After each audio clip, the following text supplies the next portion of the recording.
Kanalımdan ve mutfağımdan herkese merhabalar. Bugün sizlere annemle birlikte iftara akşam yemeği menüsü hazırladık. Menüde neler var? Tel şehriyeli tavuk suyuna tavuk çorbası, soğanlı et kavurma, nohutlu pirinç pilavı, karışık kızartma ve mevsim salatası hazırladık. İlk olarak her zaman yaptığım gibi soframı hazırlayarak videoma başlıyorum. 6 kişilik servis açtım masama ve masamı hazırlamaya devam ediyorum.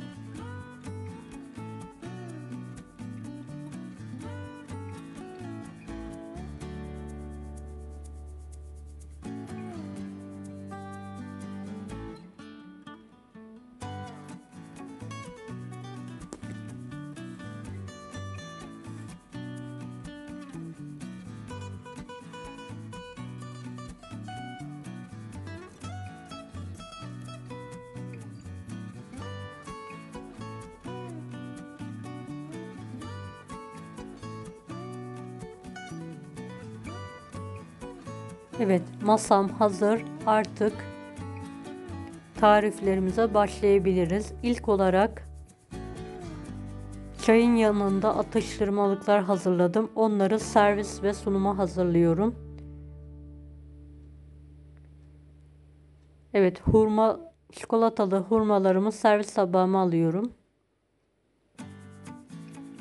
Tariflerini açıklama kısmındaki linkten ulaşabilirsiniz.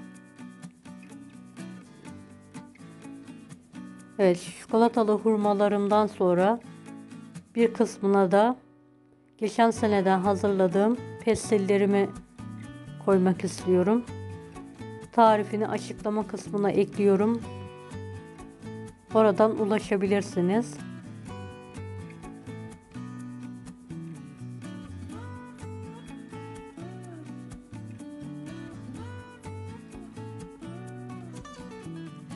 Evet, geçen yaz hazırladığım pestillerimi ceviz ile sardım ve servis tabağına hazırlıyorum. Hiçbir şekilde bozulma, lezzetinde farklılık yok.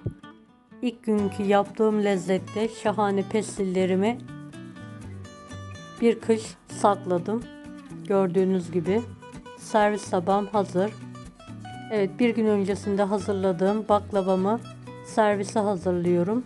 Tarifini açıklama kısmındaki linkten ulaşabilirsiniz. Tam lezzetinde, tam kıvamında şahane bir baklava tarifidir. Mutlaka denemenizi de tavsiye ederim. Şerbetiyle, hamuruyla kıyır kıyır şahane bir baklava oldu.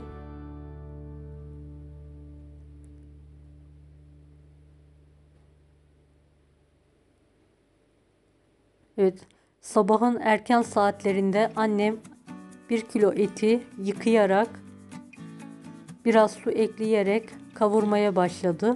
Kapağı kapalı bir şekilde bir tavuk göğsü, biraz da tavuk kemikleriyle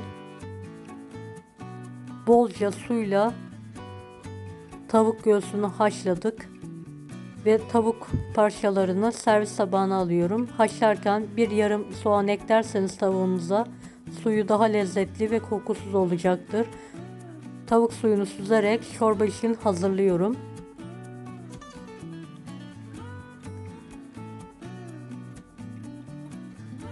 Evet, kavrulan etlerin üzerine 2 adet yemeklik doğranmış kuru soğan eklenir.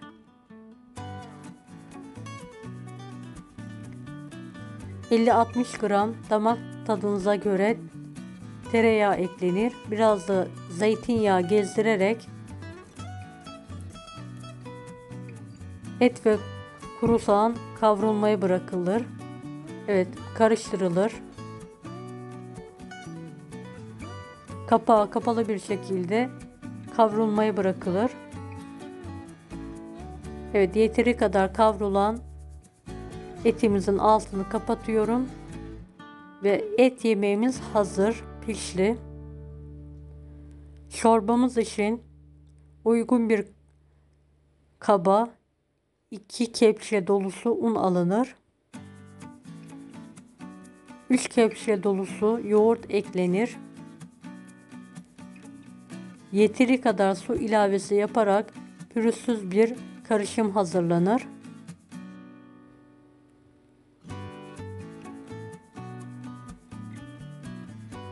Evet, çorbamızın terbiyesi hazır. Gördüğünüz gibi soğumuş tavukları ince olacak şekilde didilir.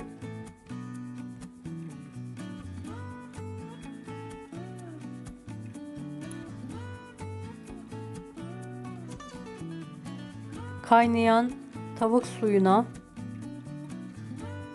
3 kepçe dolusu tel şehriye eklenir.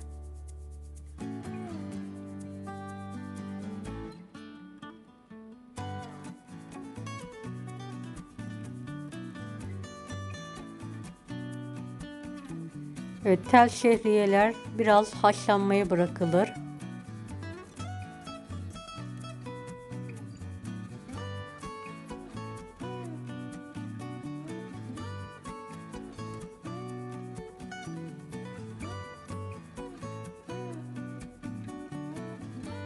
Evet, haşlanan tel şehriyelerin üzerine dikkatli bir şekilde çorbamızın terbiyesi eklenir. Biraz da su ilavesi yaparak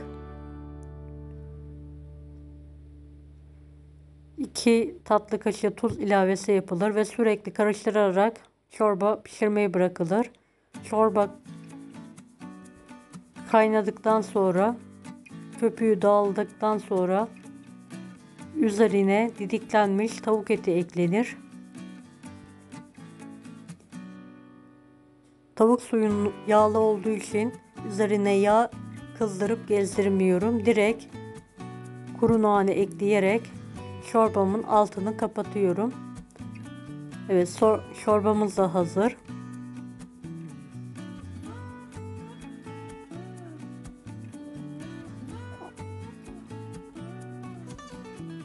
Karışık kızartma için uygun bir tencereye biraz yağ alınır, yağ ısıtılır.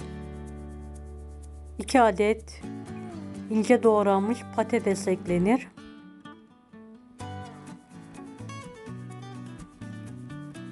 Patateslerin üzerine 7-8 adet doğranmış biber eklenir. Kapağı kapalı şekilde kızartmaya bırakılır. Bu şekilde daha hafif kızartma yapmış oluyoruz. Hem lezzetli hem de hafif bir kızartma oluyor. Tavsiye ederim. Evet, ara ara kapalı bir şekilde tencereyi sallayarak karıştırıyoruz. Patateslerin kızardığına emin olduktan sonra bir spatula yardımıyla kızartmamızı karıştırıyoruz.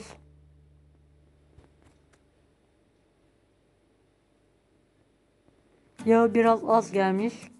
Tekrardan yağ gezdirerek kapağı kapalı bir şekilde kızartmayı yüksek ateşte kızartmayı bırakıyoruz.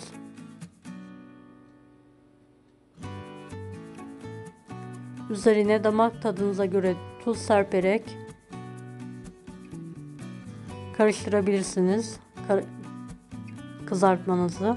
Kızaran kızartmamızı servis tabağımıza alıyoruz. Yoğurt sarımsakla ikram edebilirsiniz veya bu şekilde de ikram edebilirsiniz. Pilav için uygun bir tencereye bolca zeytinyağı alıyoruz. Üzerine damak tadınıza göre tereyağı eklenir ve tereyağı eriyene kadar eritmeye bırakılır.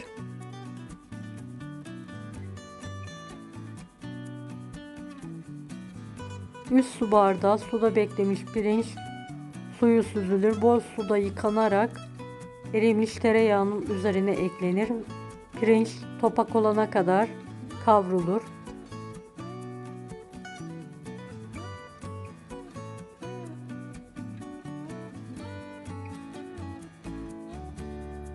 İki tatlı kaşığı damak tadınıza göre tuz eklenir.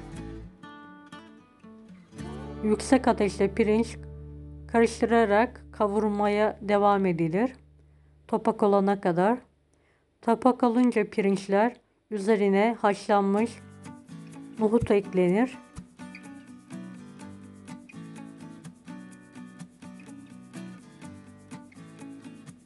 Üzerine geçecek kadar sıcak su ilavesi yapılır. Kapağı kapatılarak ilk aşamada yüksek ateşte, suyu azalınca kısık ateşte suyu bitene kadar pilavımız pişirmeye devam edilir.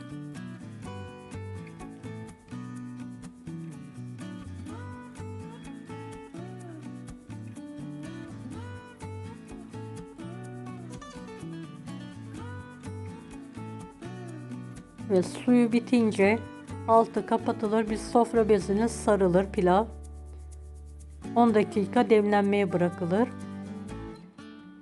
Yazdan hazırlamış olduğumuz karışık meyve suyunu hazırlayalım. Kapağını açarak uygun bir kaba alıyorum. Üzerine damak tadınıza göre toz şeker eklenir.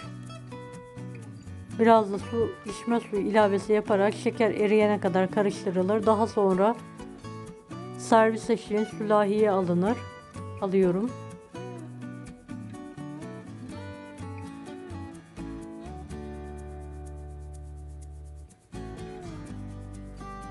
Demlenen pilavı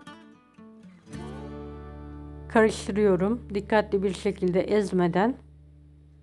Tane tane şahane bir pilav olmuş. Çok lezzetli bir pilavdı.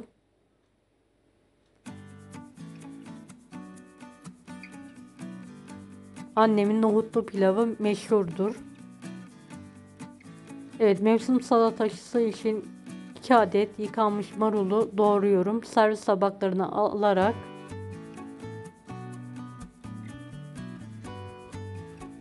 üzerine bahçeden semizotu, maydanoz, dereotu, salatalık, domates ve soğan doğrayarak alıyorum.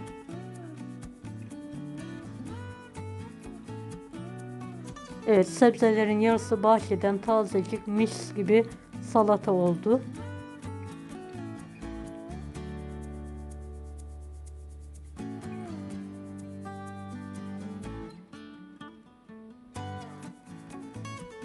Videomu bu kısma kadar izlediyseniz yorum kısmına herhangi bir emoji bırakırsanız bana destek olmak için sevinirim.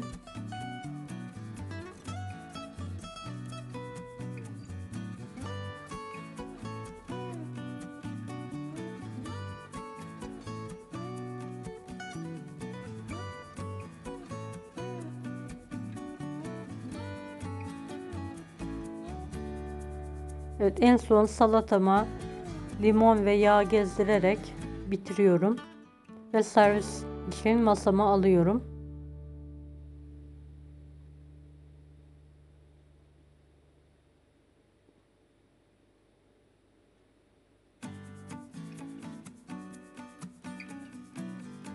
Evet, ezana az kaldı. Servislerimi hazırlamaya başlıyorum. Etimi biraz ısıttım. Servis için uygun bir borcama alıyorum.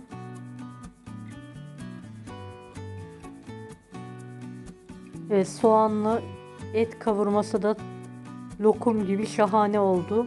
Bu tarifi de denemenizi tavsiye ederim. Pilavı da kek kalıbına alarak servise hazırladım.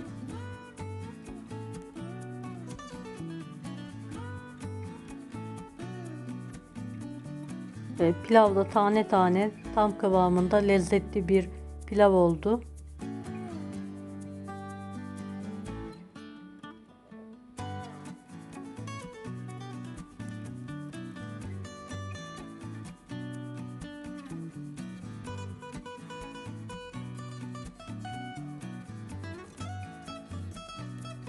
Servis tabağına pilavımı ters çevirerek sunuma hazırlıyorum.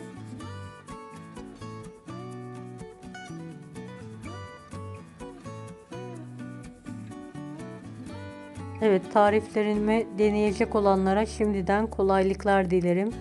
Kanalıma ücretsiz abone olmayı unutmayın. Bir dahaki videolarda görüşmek üzere. Allah'a emanet olun. Hoşça kalın. Afiyet şifa olsun herkese.